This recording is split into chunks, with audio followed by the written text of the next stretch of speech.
The 4x4 Club Challenge is brought to you by Bridgestone South Africa. Welcome to round 2 of the 2013 Bridgestone 4x4 Club Challenge. This round is hosted by the G-Extreme team, or the Mercedes Benz 4x4 Club if you like.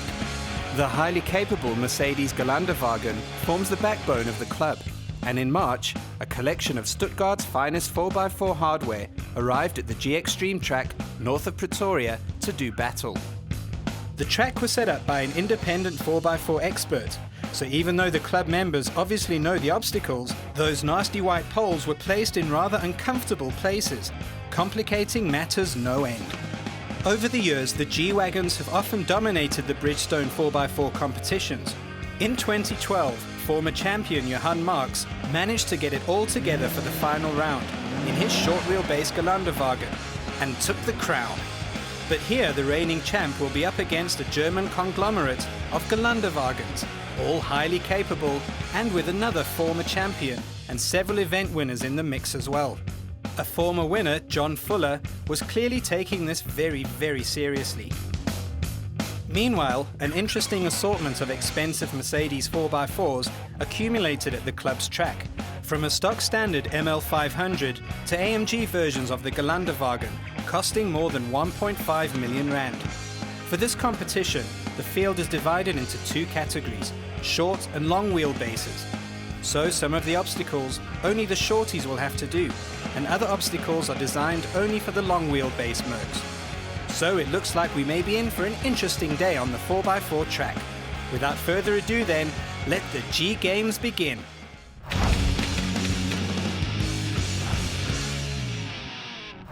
The event starts off with what can only be described as a daunting obstacle. If you drive a Mercedes Benz SLK, that is. If you drive a Merc G-Class, on the other hand, it's just an opportunity to show off your Merc 4x4's idling ability. But wait, that's Marko Marinkovic, another former Bridgestone 4x4 champion. Let's hear what vehicle he reckons will win today. So Marko, do you think a Mercedes will take it today? I hope so. Yep, my money is definitely on a Mercedes for this round. But now it's time for something a bit tougher, and something that will even make a Gelandewagen shout out a desperate 9, 9, 9!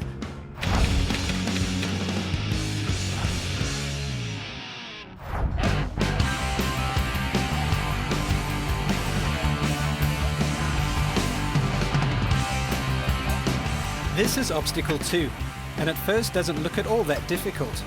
Drive through a little stream and up and over a heap of sand. Easy, right? Here's John and Desiree Fuller in their Gelandewagen. The Fullers easily dispatch the stream crossing. Then up. No, wait. 9! The Gelandewagen has wedged itself on that heap of sand. All four wheels turning in thin air. What happened there, John?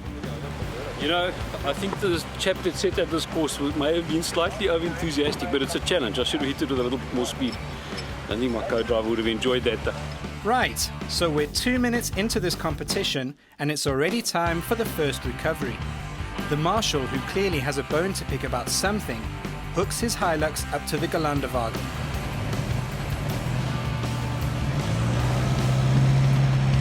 But the Mercedes isn't impressed at all by this turn of events and refuses to budge.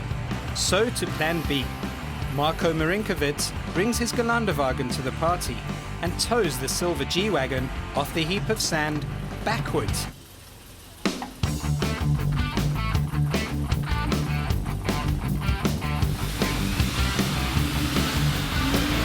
The Fullers attack the heap again, this time with a bit more gusto. And up and over she goes. Ha! Dat is wunderbar! Now it's Marko's turn to attack the heap of sand. And carefully studying the Fullers' attempts in detail, Marko doesn't spare the horses and successfully conquers the hill. Time to move on to the next challenge, and a right proper one it turned out to be too.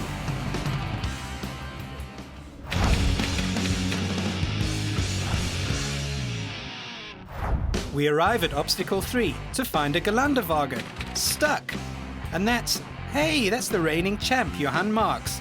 Nein, this is not possible. What's going on, Johan? I mean, Mr. Mostert, the pin is in very, very tight. and I got caught on the diffs. So the Toyota Hilux is called into action again, and it helps to recover Johann's Gelandewagen. Johann tackles the obstacle again, clearly intent on completing this extremely challenging test. He goes for it, but the differential again gets stuck on the rock. Johann manages to keep it going forward, but takes out 2 poles in the process. That's not a great start for the reigning champ. And here's Marco and his buddy Gert Brits again. Marco also goes high, looking for maximum points, but 9. He takes out 2 poles and records a stop or 2, so that's only 40 points in the kitty. Looks like it's going to be a tough day at the office for the Gelandewagen crews. This is Graham Yupp, and next to him for the very first time in a 4x4 competition is Lynn Zuerbel. Yes, Miss Zuerbel. We can hear you loud and clear. But what's going on there? Is Lynn checking her heart rate? Good, the start turn. Keep going, keep going. Well done, Miss Zuerbel, and Mr. Yupp too, even though you took out 2 poles there. I just scored that one, last one. Yes. This is Anton and Connie Kutsia. Anton has specially arranged a left-hand drive Gelandewagen so that he can keep an eye on the ball. The golf balls on the white poles, that is. The Gelandewagen also takes out 2 poles, so that's just 50 points in the bank. We'll come back to this obstacle when the long wheelbase teams start to tackle it. For now, let's stick to the shorties.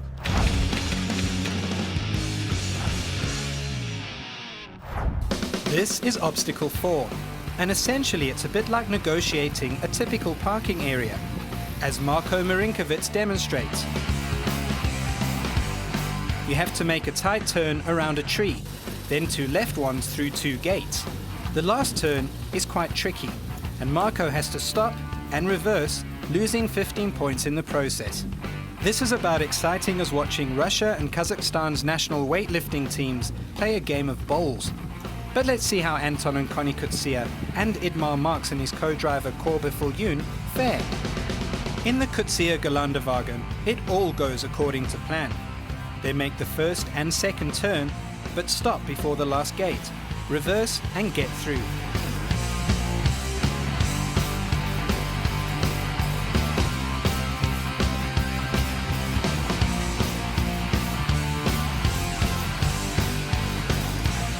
Idmar and Corbe are utterly focused though. They've worked out a cunning plan. They go round the tree, but then stop and reverse before the second gate.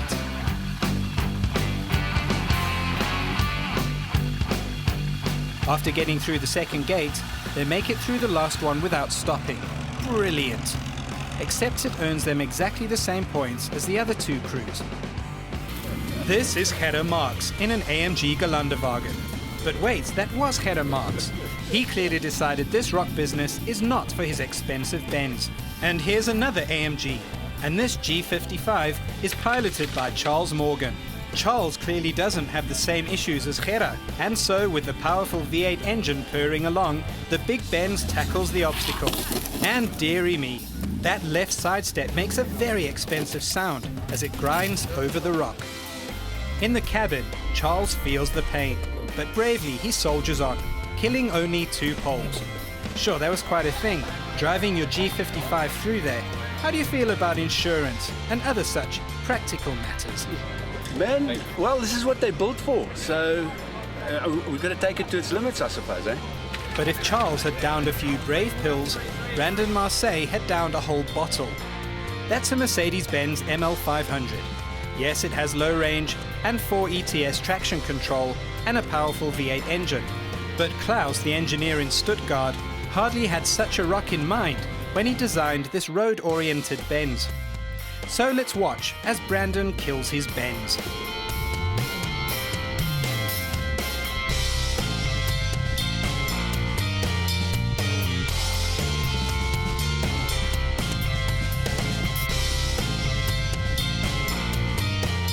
Und der liebe greatness!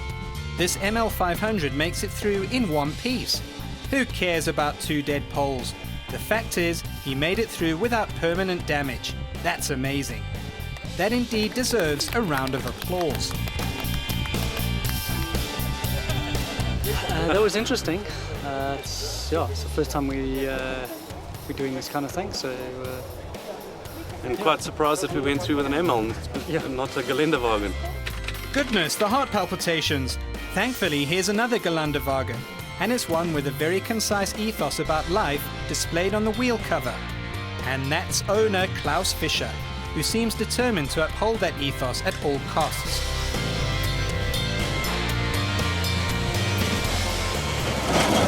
That was a close call, but Klaus makes it through, killing only 2 poles in the process.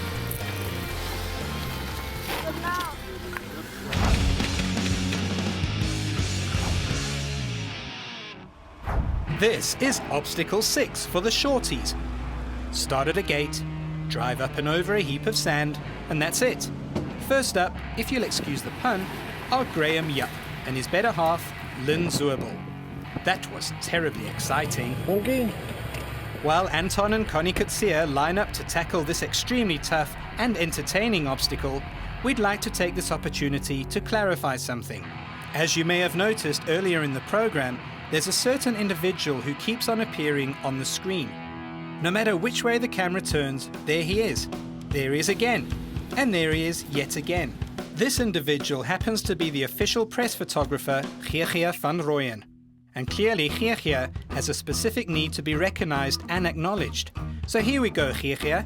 He's a 30-something male that likes automobiles, gadgets, and occasionally some Jack Johnson music. Right, there we go, Geergia. Now we've covered that burning question, let's return to the riveting action as the Kutsias conquer the obstacle. And off they go. Well, not for long. Graham and Lynn are still in the obstacle, so the Kutsias are sent back to start again. Anton and Connie are clearly highly annoyed by all this faffing around. Finally, they tackle the obstacle. And they make it look easy peasy, which it really is for a Gelandewagen. Taking a cue from our image-conscious press photographer Geergia, Idmar Marx and his co-driver Frikkie argue about who is supposed to get the most airtime. And finally, they're ready to tackle the obstacle. And they also get through easily enough. This is Joachim Vermoerten and his co-driver Johan Rabenheimer. Johan started the day as a spectator, but was roped in as a co-driver and seems to find it all terribly exciting. Yes, that's a camera. Yep, that one. Anyway, back to the action. But oh dear, they carried the curse of the camera with them. It seems Joachim and Johan had completely forgotten an important detail. What are mirrors?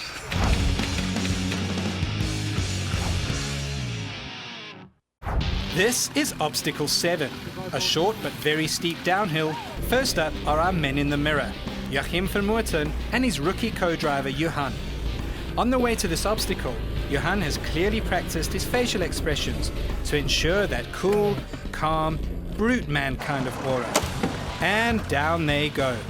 Joachim decides to test the Benz's hill-stopping device, otherwise known as a front bumper. Thanks to the Gelandewagen's 2 diff locks, he manages to half-reverse the Merc up the hill again and tries to make the tight turn at the bottom. But it's a turn too far, and the team loses more points. This is Bram Hoffman and his co-driver Jacques Kotzer. After watching the front bumper stopping system in action, have you learned any lessons, Bram? No, I think he was too hard on the brakes, so he slid when he got down into the bottom of the turn.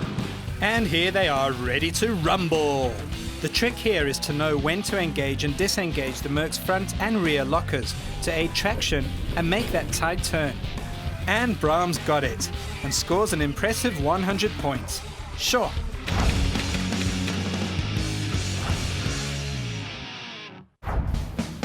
Here is Gerrit Marx and Sven Werthmann and their snazzy G55. And after skipping the daunting rockfall earlier, it seems that he's actually going to tackle this one. Not that it's terribly difficult, mind. An easy axle twister for a Gelandewagen, followed by an easy climb and a reasonably tight turn through the poles. There goes Gerrit and his G55. And there seems to be a lot of beeping going on in there. It's the Benz's park distance control that is clearly convinced a collision is imminent. Baie lekker. Verskriklik lekker. Although the ML does have low range, it's not nearly as hardcore an off-roader as the G-Wagons. As owner Brandon Marseille and co-driver Max Erdmann showed on the previous obstacle, his ML can go the off-road mile too. So let's see how they go here. Oh dear, without the articulation and lockers of the Gs, the ML stops. Now the 4 ETS traction control kicks in and gets the Benz moving again. With a bit of a bang, it gets through the axle twister.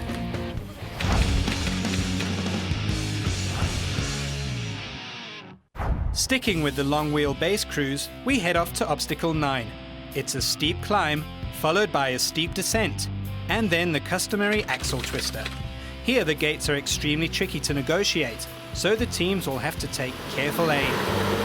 This is Peter and Esther Nieuwenhuizen. The Benz gets off to a cracking start, easily dispatching the climb and the descent. But now it's time for those gates. Let's ride with the crew. Oh well, that's one ball down. Good try though. This is Heinrich van Schalkwijk and his mum, Vanessa Marks. Clearly they're taking this very seriously, discussing their gameplay. As het boer is, dan zal ik dan zet ik ze op. En dan gaat het draaien, dan zet ik om het draaien en die twisters en dan draaien ze weer op. Rechts, dat is daar in ons, wat er nou zo schijnt. Okay, so they're finally ready.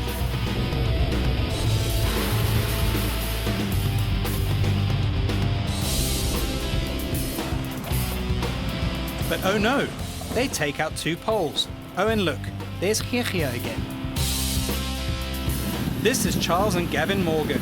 Let's see if they can get through here without killing a pole dead.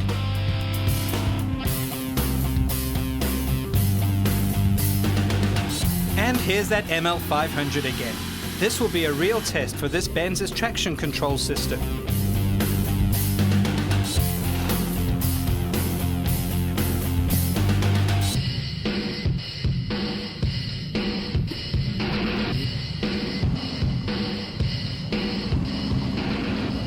Then, ouch! That sounded like a very expensive interaction between the ML's front bumper and Mother Earth.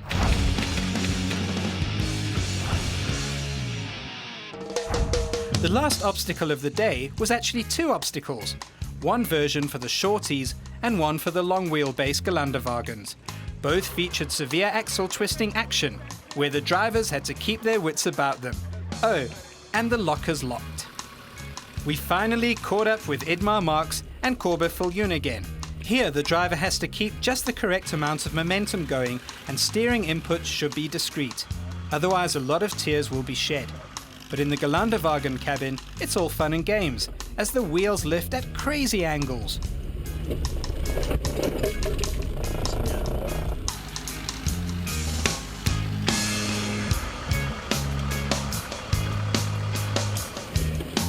Well done. Up.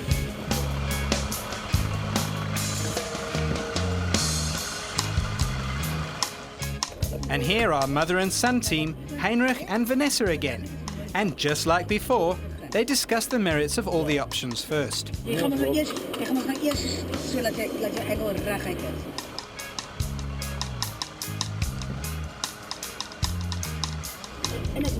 And they're finally off. And the mother and son duo have a right blast of a time conquering this obstacle. Pity about the dead poles.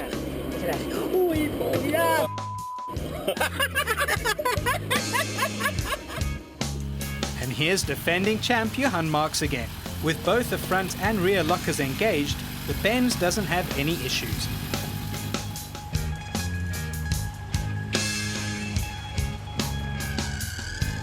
We've left the best performance of the day for last. Well, maybe not the best, but certainly the most entertaining. It's 4x4 newbies Hans de Toy and Stephen Hall. Over to Hans and Stephen. Okay, ek gaan maar so lê. Ja. Plakskom met die dinge skeef. Okay.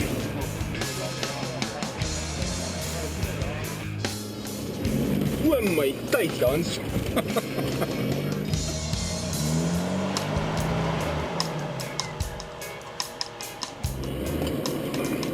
Die goed seker aansit.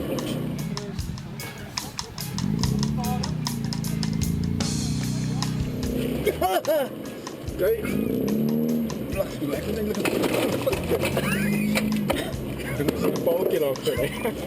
And that, as they say in the classics, was that. It's time to add the scores and share some stories before the winners are announced. But while the scores are being tallied, just a reminder of the prizes that are up for grabs.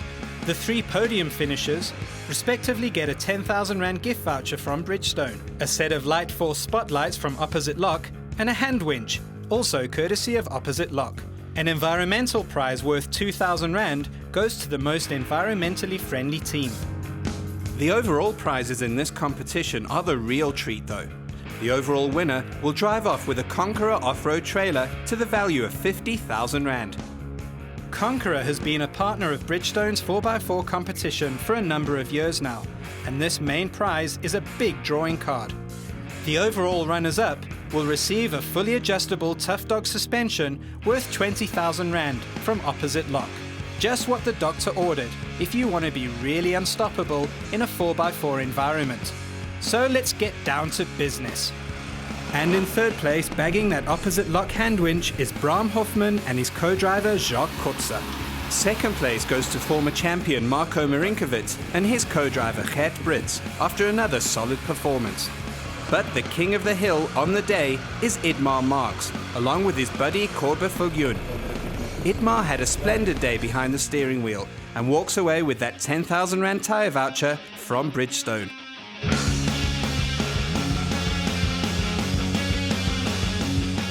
Tune in next week when the Nissan 4x4 Club members tackle each other to find out who will be flying the Nissan flag in the final event. Till then.